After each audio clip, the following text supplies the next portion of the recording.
Hello everyone.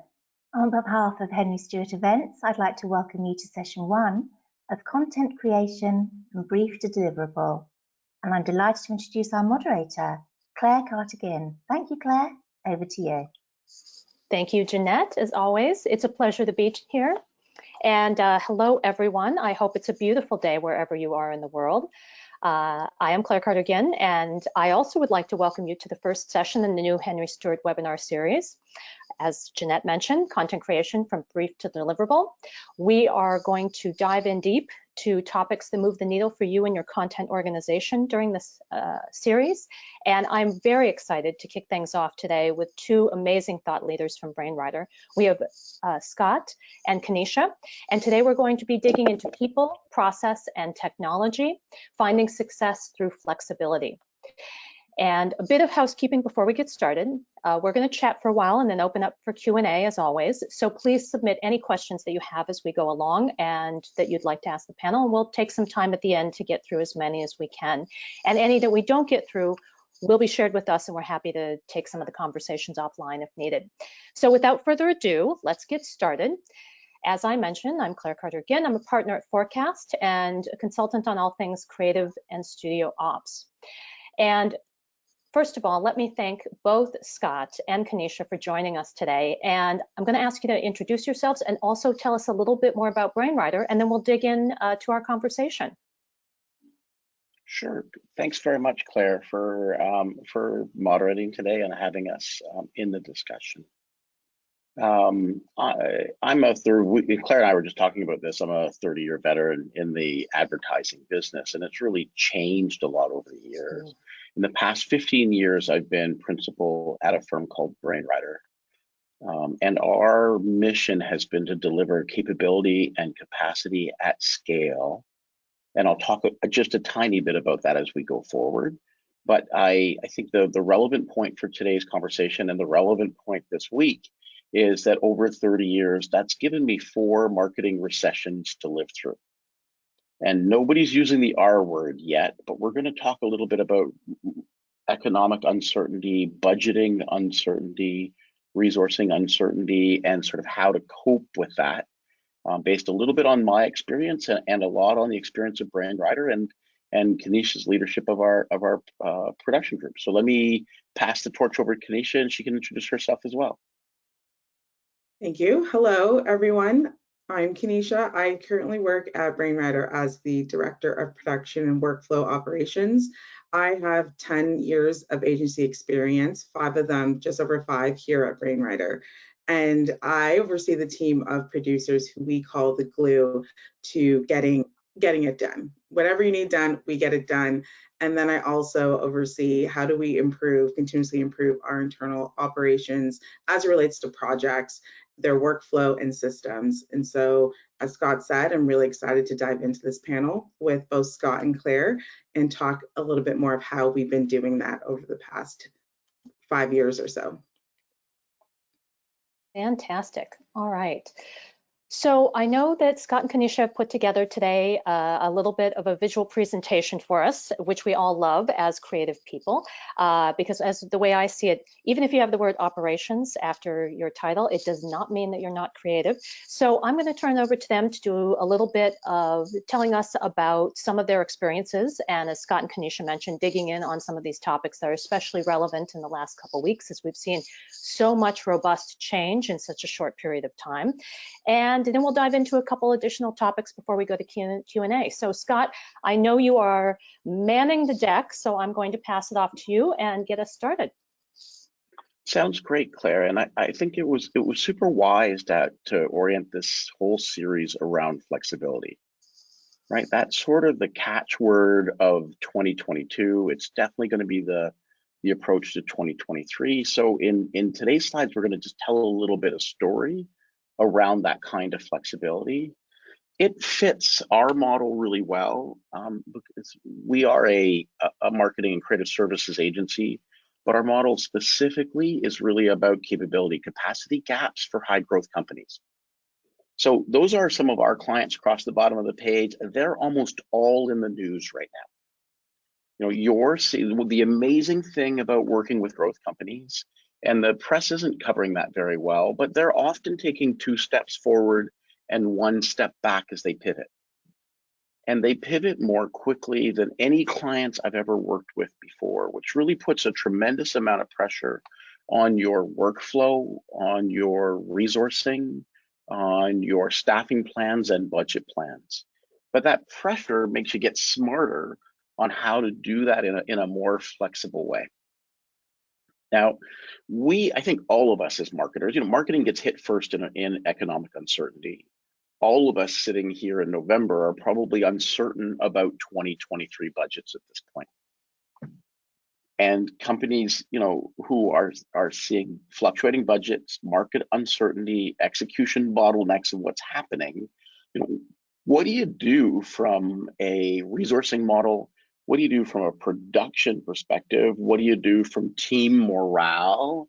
And most importantly, to your point about being creative, how do you think creatively around creative operations to accomplish often more with less as things get tight? So that's kind of the story we're telling today. And I'm going to give sort of 3 high-level principles on how to get through the next 12 months. The first is it's not just about cutting. So if you're been given a mandate to trim budget or to do more with less budget, then really what you want to do is take a look at your data and take a look at your priorities and align those with the budget. So you still need to be a smart, creative leader. You still need to make the case for resourcing and workflow. You're going to have a lot less certainty. Now, the companies I just mentioned, their priorities change quarter to quarter. So to roll with quarter to quarter changes in budgeting or project flow or marketing priorities and objectives, you really need to find staffing models that allow you to scale up or scale down. What you're hearing right now are cuts to full-time employee staffing. The Twitter news, for example, we've lost half of our people. Well, how does a company react to staff cuts on that dramatic a level?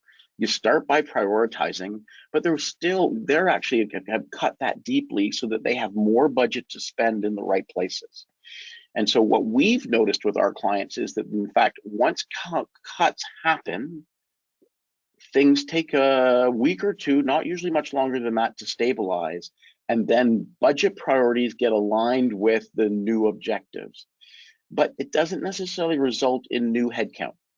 And so, how do you work with a more flexible resourcing model where the workflow you need internally to get those projects done? And Kaneesha will talk a little bit to that. And the answer really becomes lean into your best partners. Right? Turn operations into partially a service, turn creative execution into a service, but hold back from going into a total freelance world where you're sort of juggling resources. Try to lean into the partners who already know your workflow, your process, your brand, your communications priorities, because they will be able to adapt the fastest to what you're doing. Right? Yeah, I agree.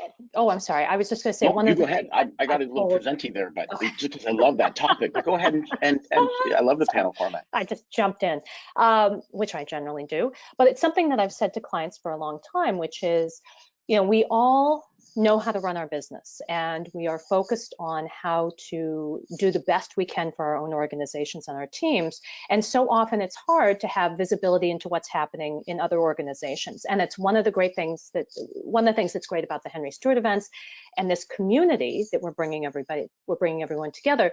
But it's also your trusted partners who can help guide that, because you're out there in the marketplace every day seeing what these powerful, innovative companies are doing and seeing what are the opportunities, what's been working for them, what's not. And we all know that no one size fits all. We don't have, I always joke, I'm such a nerd, but I always say there's no process or workflow to rule them all. There's no strategy to rule them all, because basically it's it's so valuable for each organization to make the best decisions they can for their own organization, but to get insight from their peers is so important. And I think I always say, make sure you go to your trusted partners and people that you're working with who are already providing services to you and that you know are thought leaders in the space, and get their input as well, because they're seeing another side of it from another organization.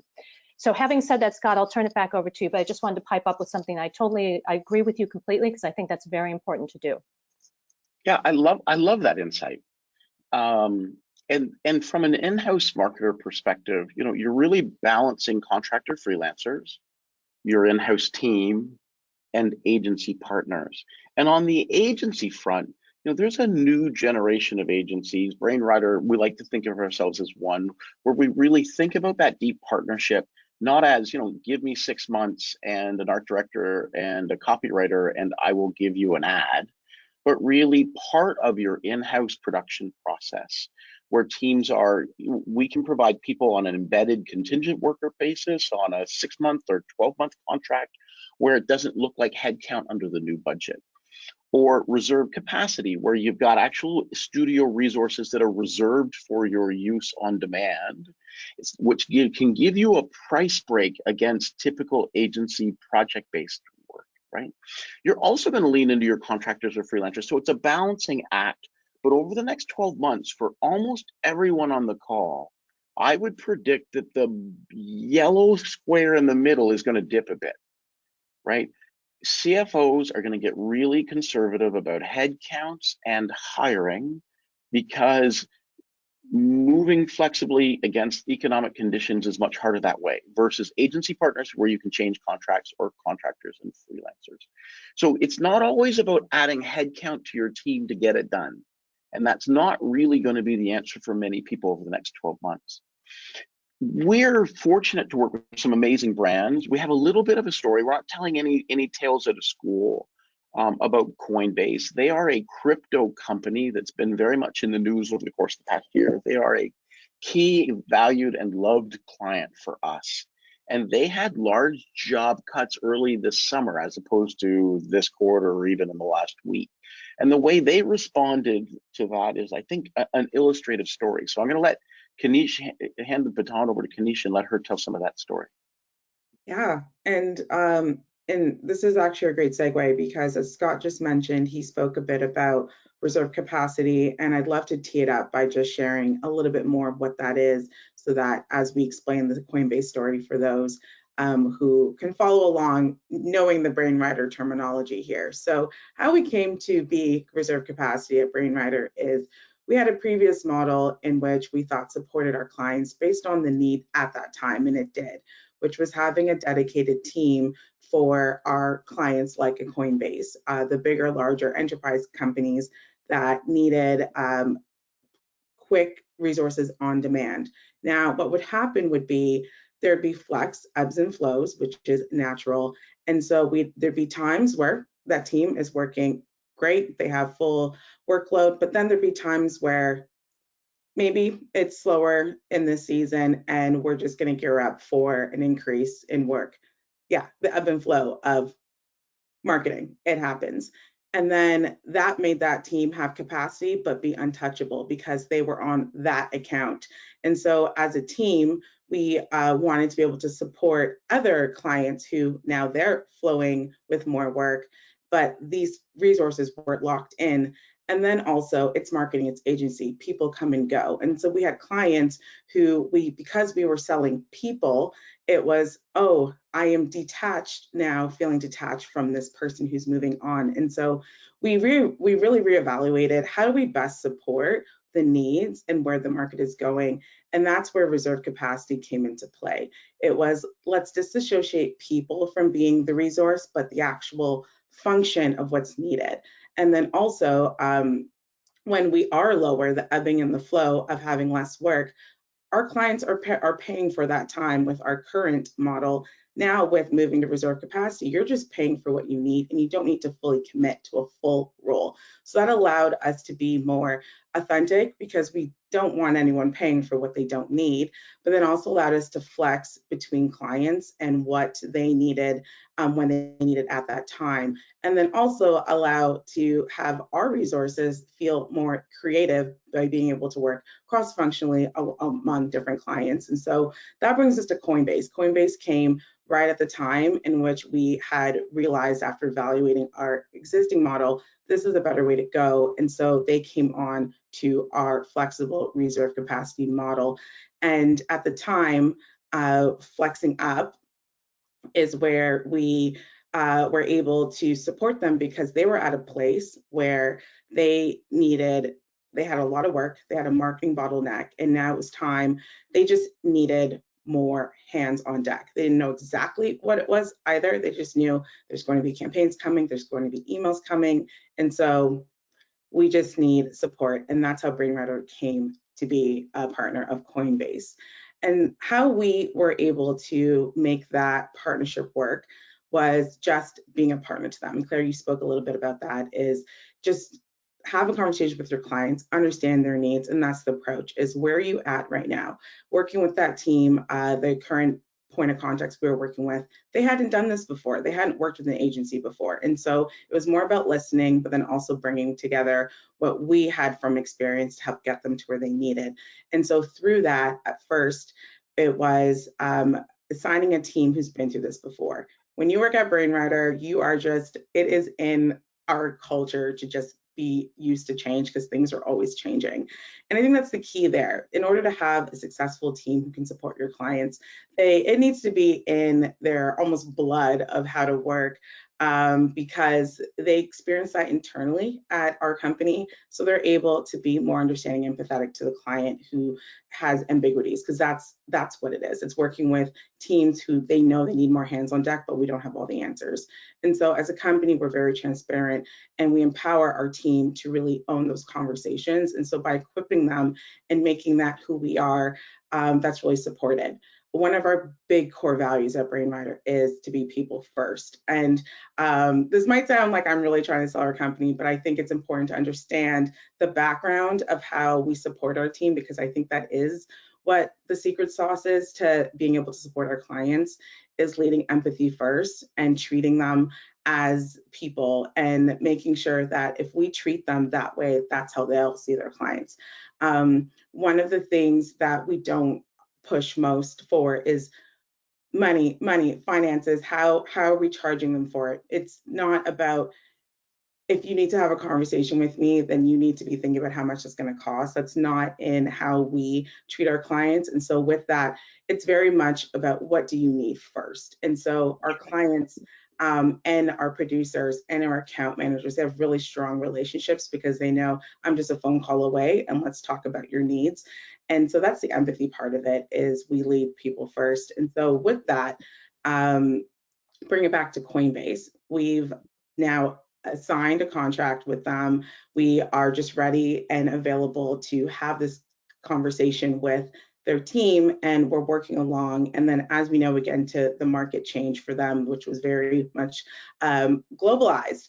And so from there, we get into a place where, okay, they now have to reduce the amount of, they still have needs, they still have marketing outcome, but now they need to reduce their agreement, their reserved capacity with us.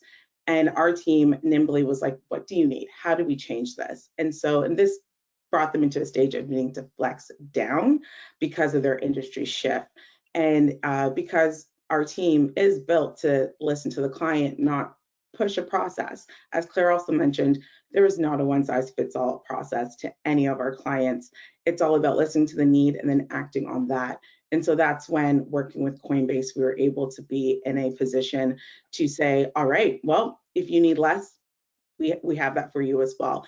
And also, as an agency at the same time, you have other clients who are growing in their industry. We have a very diverse portfolio. So it wasn't like we had to make cuts or changes. It didn't put Brainrider in a weird position of financial crisis. by having a diverse portfolio, naturally, when we do have some markets who are shrinking in their needs, there's others who are asking for more. So it all naturally sorts itself out.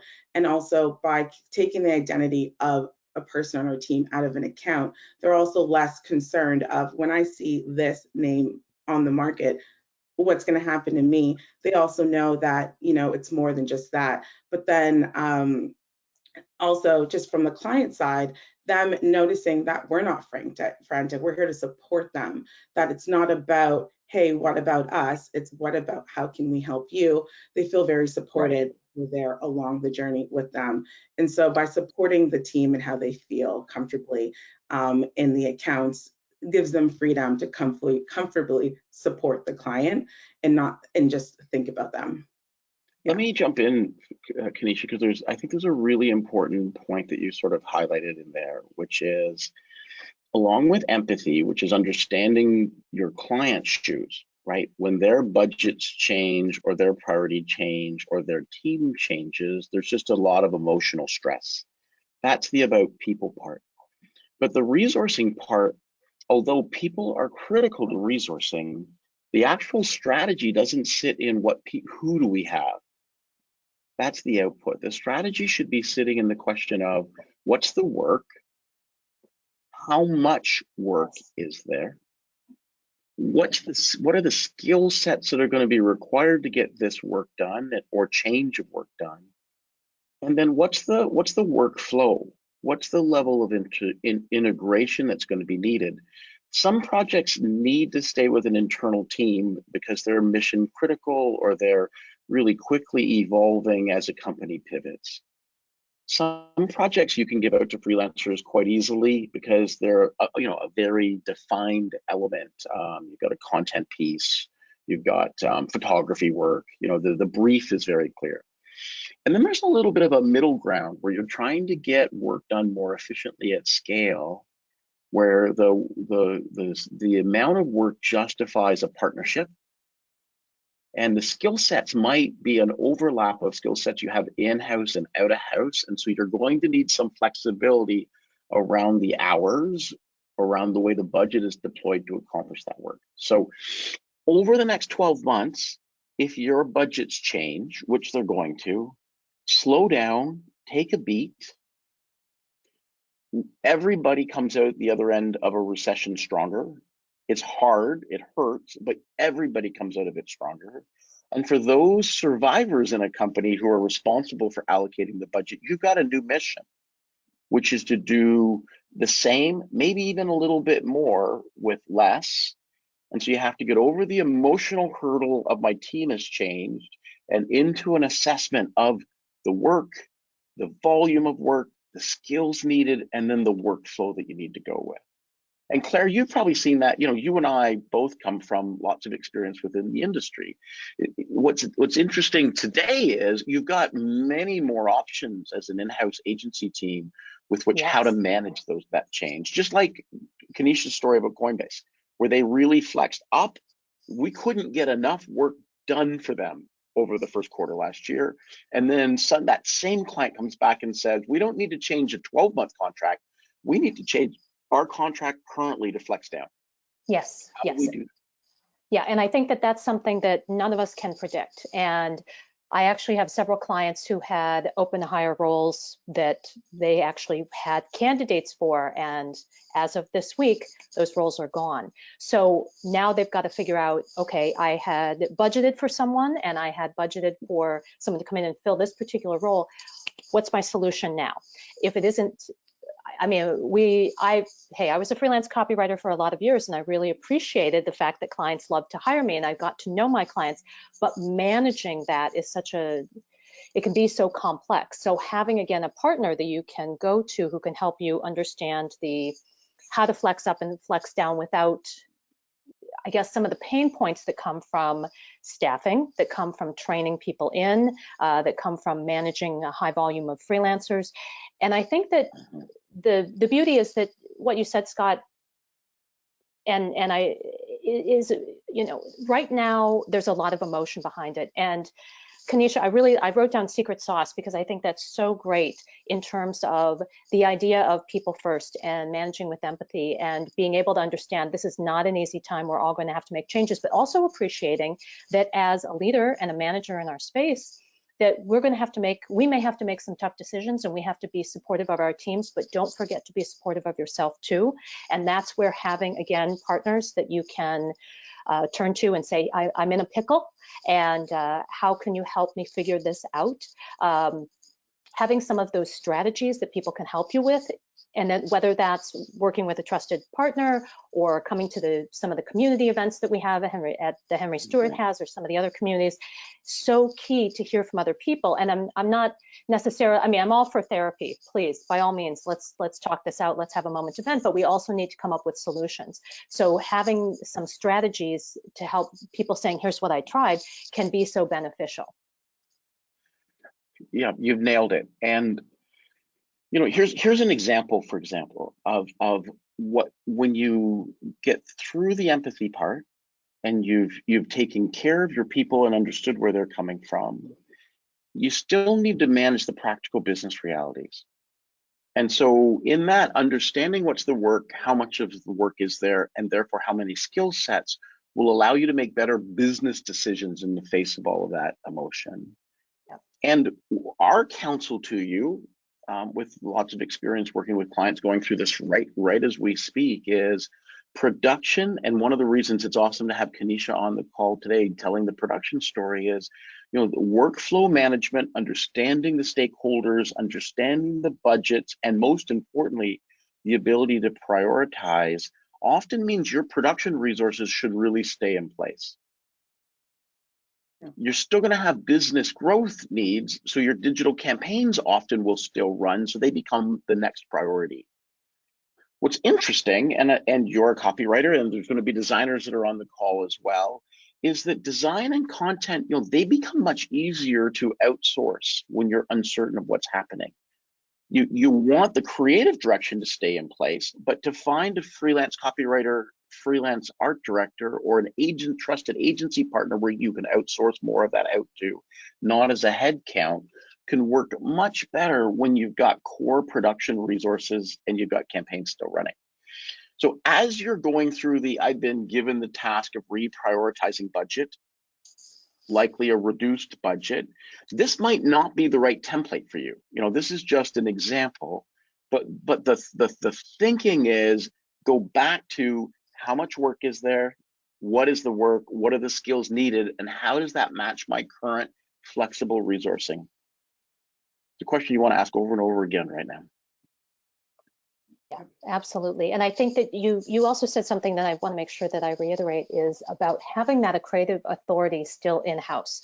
I've worked for some wonderful, amazing big agencies where we were given creative authority over some of the brands that we worked with. And in many cases, it was because they were looking for that game-changing idea. And oftentimes that's why brands go out of house. However, I do think that the core of the brand identity, is something that needs to remain in-house, so that you can outsource some of the rinse and repeat, some of the production pieces, some of the, at Michael Kors, we outsourced a lot of the asset resizing, any of the asset rollouts that we needed to do for different vendors, because when you have the immediate creative in-house, and then you can take this brilliant brand identity that you've created and then be able to give it out to the partners again, and even freelance art directors, freelance creative directors. This is something I saw actually a lot during COVID, is a number of my clients where the company had a mandate for no travel for their teams. One of the things that we did was suggest, okay, if you still need to shoot in LA because you're shooting swimsuits in February and New York just isn't going to cut it, there are resources in these other places that you can utilize. So your creative director doesn't have to be there. The creative director can, you can be virtual on set. You can get images sent to you. There are so many creative ways that you can continue to create content. And again, it's by looking at what are the resources I needed. To your point, what is the work that we need to do, and what are the resources that we need in-house versus what can we send out of house? And I think that both of you pointed out, it's like, if you can take a deep breath and prioritize. That's a key thing, because something that we were talking about on our prep call was resiliency, and how important it is to be resilient, especially as leaders in the creative ops space, and determining what we can affect right now and what we can't. And isn't there, I know there's a saying about stress, you know, give me the, I apologize, I don't remember the exact quote, but give me the ability to understand what I can change and what I can't change, and work to change what I can change. So I think that there's a lot of strategic thinking that needs to, that can be really beneficial during a time when our immediate reaction is to be reactive. And it does help to step back and do that thinking, to be proactive and be strategic about what your next move is. Yeah, and we should care. Well, go ahead, Kaneesha, because we're probably going to say the same thing. Go ahead. Yeah, and yeah, I think so. We'll see, and then if not, I'll pass it back to you. And what I would say is that, you know, you made a really good, we're making a really good point to focus in on what can stay the same and where you can make adjustments. And during times of uncertainty and during times of change, to really feel like a good partner, there should be some consistency. And the consistency and the resourcing there is your core point of contacts, right? So keeping a consistent producer. Scott, you mentioned having a core producer function. How we do that, how our team has evolved over the past few years, is having a stable core producer, having a stable creative director, creative lead, who the client is connected to and knows, and that's their constant, who understands their brand, who understands when it's content, the tone of voice and consistency, but having your team who can flex in and out, that's where resources can change. And so just pointing out how you can tangibly think of how do we make this work in a time of economic uncertainty, is having a core team is still very valuable. And it just creates that sense of a container who knows what's going on, who understands the brand voice, as Claire mentioned, but you can flex in your resources with under their leadership and trusting their leadership through that. And so that is how we've been able to maintain flexibility, but also understand the importance in a constant role on the team. So I just wanted to add that in there. Yeah, I love that, because flexibility is the title of the session, and flexibility is the superpower everyone's going to need to lean into. But you should also care about the people. And if you get staff cuts or resource cuts, you know, those people will go on to go succeed, but they need transition time and support through that transition. They need understanding that it's emotional to leave a team. It's emotional to leave a team when you're going to a new role. It's even more emotional to leave a team when there have been budget cuts. And so you need to take a beat and refocus yourself strategically, and then start thinking about flexibility. I had the privilege of attending the Henry Stewart event in Los Angeles a little bit earlier this year. It was a terrific event. And if I could summarize some of the key points that were being talked about, I think it was scale, scale, scale. How do I scale my execution off of a stable resource or even a shrinking resource base? How do I accomplish more by thinking about scaling my activities, which is really grouping things together, using some technology to get there, but also the second big theme is workflow. How do I take out the bottlenecks and the challenges in workflow so that I could, for example, if I have to do less with more, we probably need fewer creative reviews. Yes. Right? You know, that's if I was given a budget cut, the first thing that I would say is I'm going to move just as fast and try to produce almost as much, but you're going to have to give me more leniency in the way that we're doing it because we have fewer people. And you're not saying no. You know, this is not the phrase that you want to be popping out to your teams. It's really how. Yes. How are we going to change, and how are we going to resource to sort of hit, you know, what's coming at us all in 2023?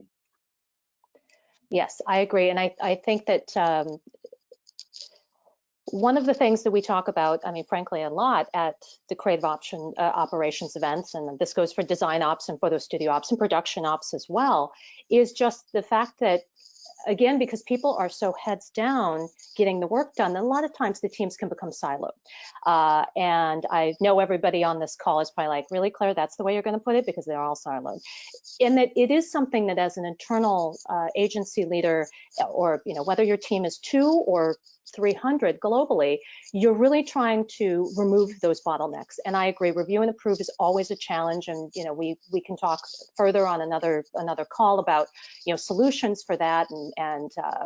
But I agree, if you can find ways to continue to meet the needs of the business, or be strategic about how you're going to meet the needs of the business, then come with the ideas to the table. I mean, I know that there have been times in my career where I basically had to say, I need more time, more people, more money, or I need to be able to say no.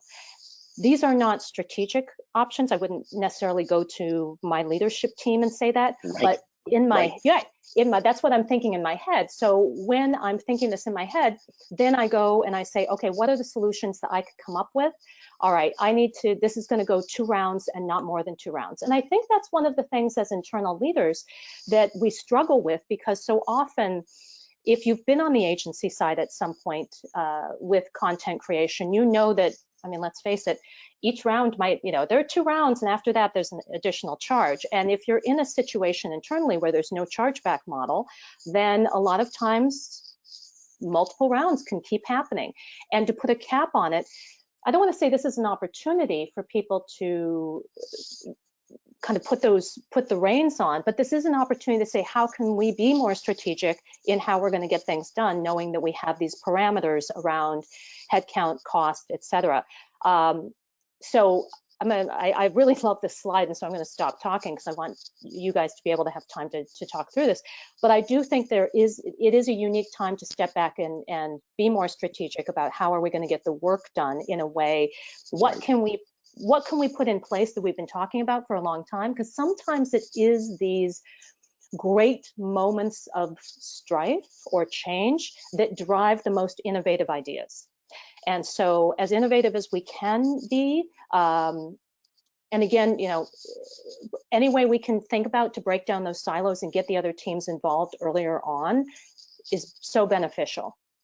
All right, I'm gonna get off my soapbox about that and let you guys continue. No, I love the soapbox, and I'm going to add 4 sort of tips as people are planning around that soapbox, because you're quite right. You can't go back to leadership and say we can't get the work done. It's not them.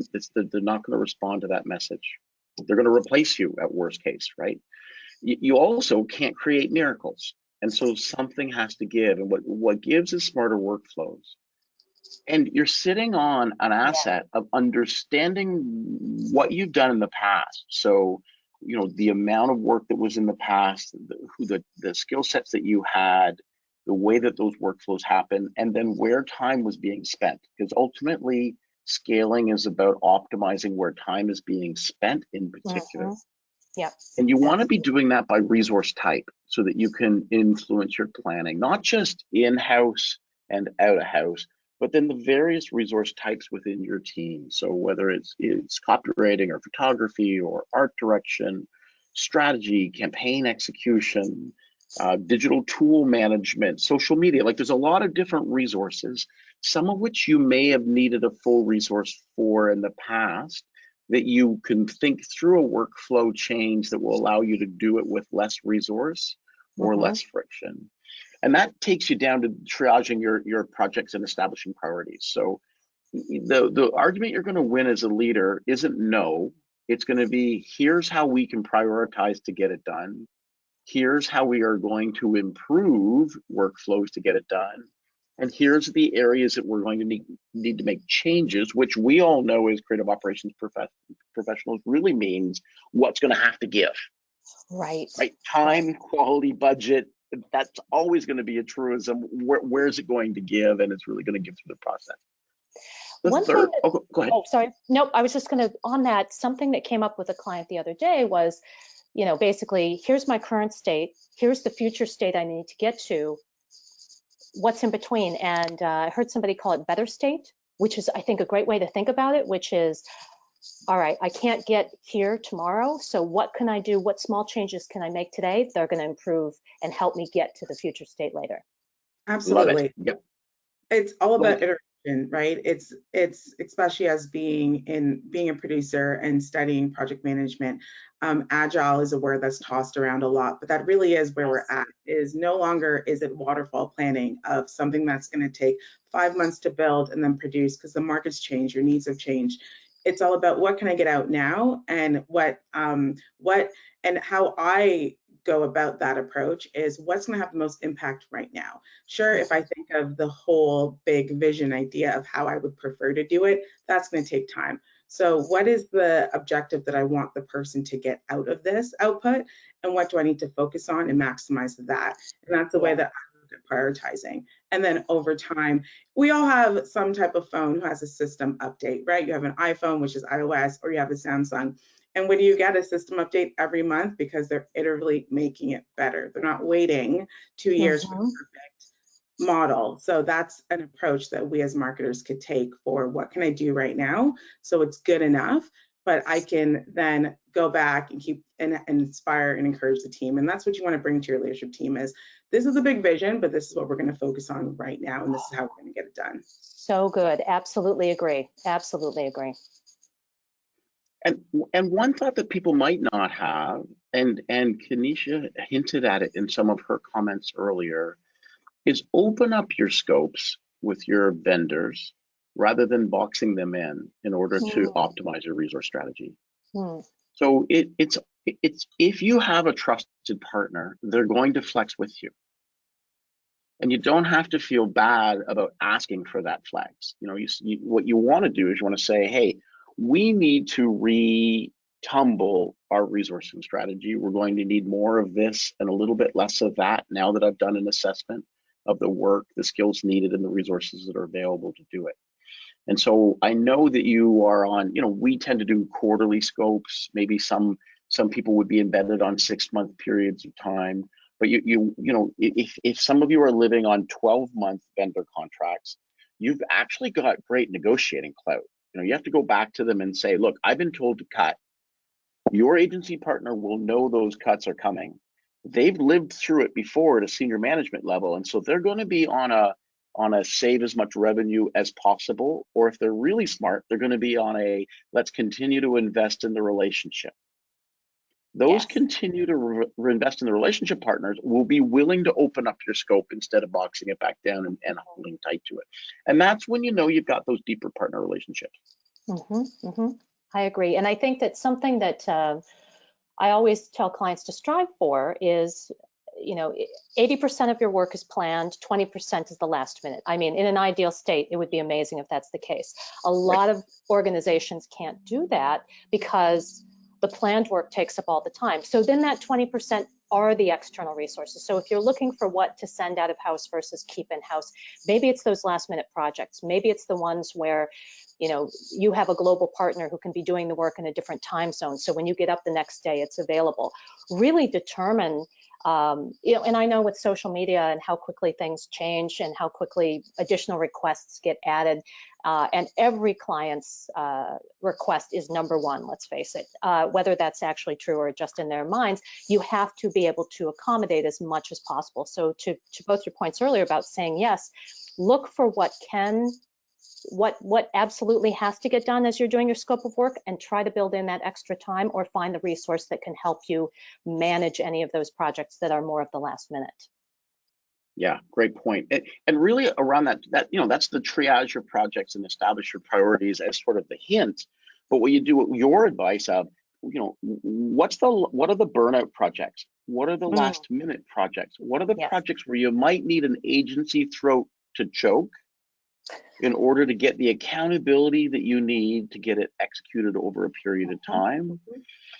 I talked about scale and workflow. If the third big subject area at that event amongst all delegates would probably be, how do I prevent team burnout in face of increasing pressures? Yes. And when they've already got the emotional overlay of the economy is dropping, we're making budget cuts, or we've at least got some uncertainty, you want to put your most strategic people on your most strategic projects. They will rise to that challenge. You know, they might not go work for Elon Musk over at Twitter because his style, you know, still doesn't, most strategic projects for sure, but you kind of want to be a people-first organization. But for all creative problem solvers that I've ever worked with, the challenge of a great project gives you more retention than anything else. And so your partners are a great place to outsource last minute or higher volume or at scale replication or production work. And so that triaging becomes even more important over the next little bit. And this slide speaks to it. We're almost really done the slides and deeply into the conversation now. That's the partner that you want, and the reality of whether that partner is philosophically aligned with flexibility and then organizationally aligned with flexibility will be proven for you over the next couple quarters as you go back to them and say, I don't yet know my budget for next year. I cannot yet commit to a scope, but I need your support. Yes, I agree. And I think that that's, just something that I want to tie into that you had just said. Also, I hate to put it this way, but the projects that your team doesn't like doing, I think, oh gosh, was Kevin Gepford, who once had done a great session on, small changes, big wins. He and I are both passionate about that. One of the things he said is outsource the garbage work. And I love that he's so honest about it, because it's the projects that don't get the team excited that during a time of stress and the unknown, if you can outsource or find additional resources for the work that the team is already like, oh, I hate that project, or, oh, we have to do that again, we did it last year. These are the things too, if they're repetitive, can be outsourced, that you can just take them off their plate and they can stay more creative and stay focused on the sexier stuff. Yeah. And the saying one person's garbage is another person's treasure really Absolutely. can be very true within that relationship structure, right? Absolutely. Yeah, especially because when you mention the repetitive part, we're referring to the person who, all right, did this last year. When you pass along to an agency, depending on the need, if it is executional to replicate, they can do that, but they can also maybe add a creative edge to it. And you increase the ability to do that by passing that off. So yeah, I'm with you there. Mm-hmm. Great. All right, well, I know that probably everybody has another meeting coming up in 10 minutes, so I'm going to take a look through the Q&A, and there have been a lot of great questions that have come up, some of which I think we've addressed as we've spoken. But one that I'm interested in is, how do you manage your stakeholders' stakeholders? Meaning sometimes you can't manage your clients' needs because their bosses are pushing for the work to get done and don't know about scale or readjusting scope. They just want it done for less money, and I'm going to add in less time, etc. I actually had a CEO that we did a review of our high volume e-commerce photography studio, and when they looked at the cost per shot, they were absolutely just mortified by how much it was. And I was thinking, this is very reasonable for a luxury company, but they just had no context because they had never looked into this information before. So there is, from my perspective, I'll just tap in and I'll hand it over. There's some education that also needs to happen. And a lot of times, I think, again, we're so busy doing the work, it's hard to have some of those strategic conversations, but making sure there's regular education, not just to new people who come in about how do you fill out a creative brief, here's how you work with the team, here's what a content request looks like, etc. But also being able to convey the leadership, here's what's happening, here's how much time these projects take, here's what last year looked like, giving them an update on what's happening within the organization, here's where we're outsourcing, here's what's staying in, so that they have some context within which to work. So whether it's your stakeholders specifically or their bosses and leadership, so that people have an idea of what's going on. I know that for people who have not worked at a retailer, for example, they might not understand some of the challenges that, say, the merchants bring to the table. Here's what their concerns are about key items, or I bought really heavily into this and you didn't shoot it. Sharing that information up front, and again, this goes back to breaking down silos, but the more you can get together and be connected earlier on in the process, the better it's going to be later on. So having more context and having more information to be able to make decisions that not only are great for your team, but also great for your organization. I'm totally in line with that answer. I would add one more element, and it was on a slide earlier, and that is know and use your data and trends. Yes, yes. You know, I made this comment for years, which is clients, the business leadership in your organization, the senior executive leader, they were the people who sat at the front of the class. When you were in high school, they had perfect notes, they had completely answered questions, and they didn't often have a ton of spark or creativity in what they were doing, but they were very disciplined and they were very data driven.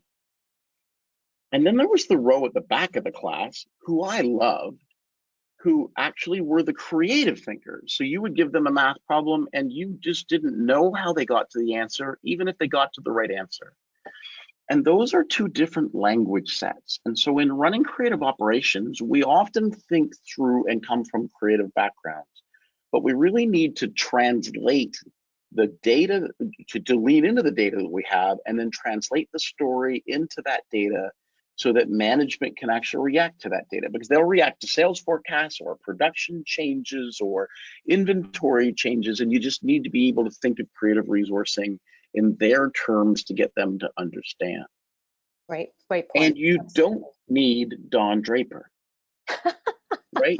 Your agency relationship has changed from the 1950s and 60s, where the agency came in as the voice of authority around what can and cannot be done. You actually need your agency. Okay, you've been saying things straight up. Sometimes you just need your agency to shut up and do it.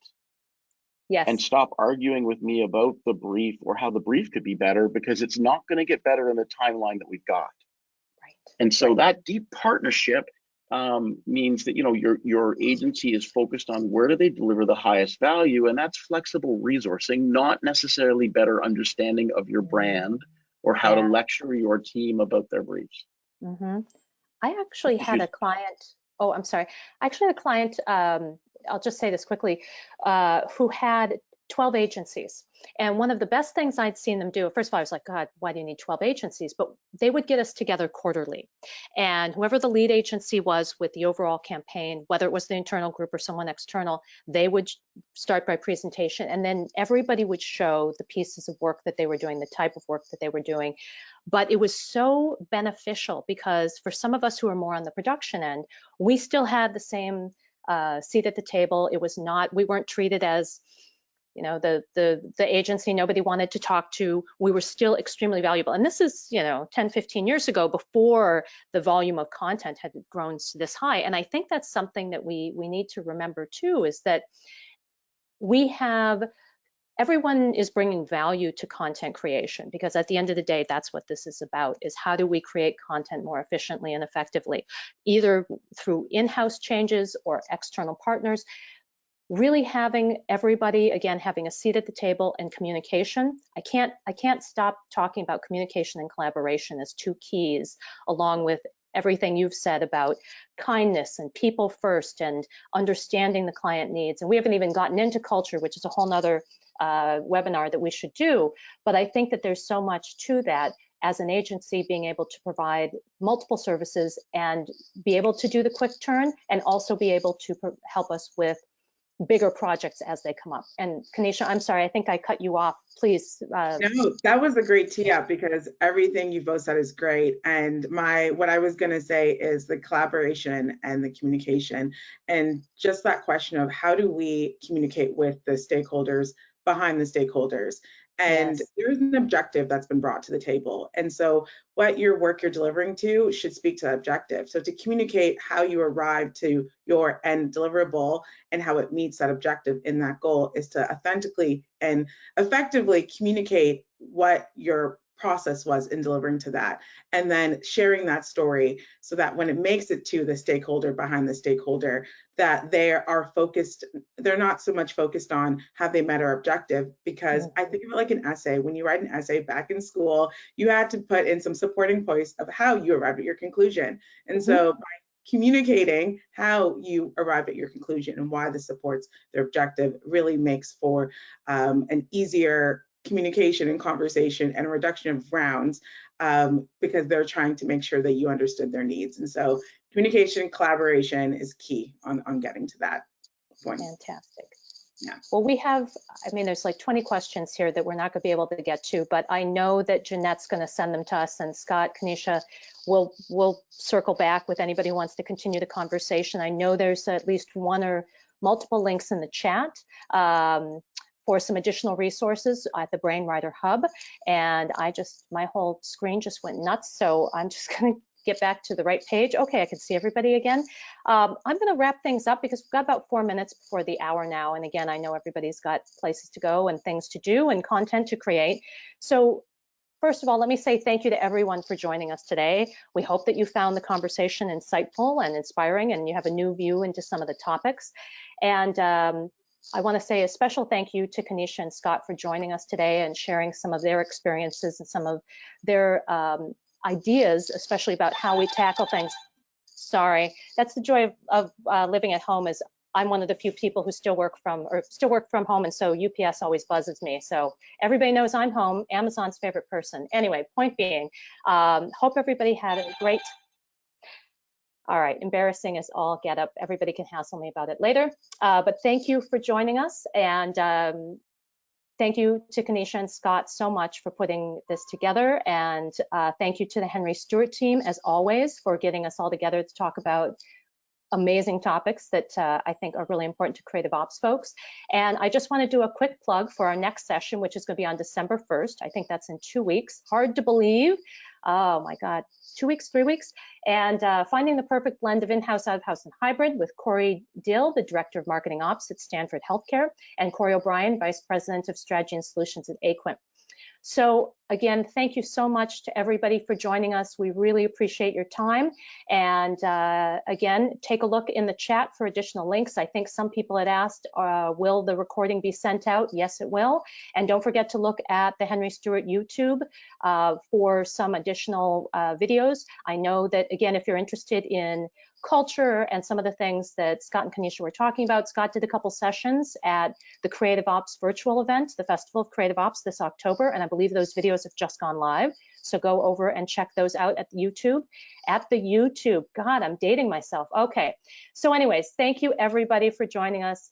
Thank you, Kaneesha and Scott. Let's keep this conversation going, and I look forward to seeing you all in person, hopefully next year in New York, which has just been announced. Thanks, Bye, everyone. Thanks, everybody. Thank you. Amazing session. We'll see you on the next one. Bye.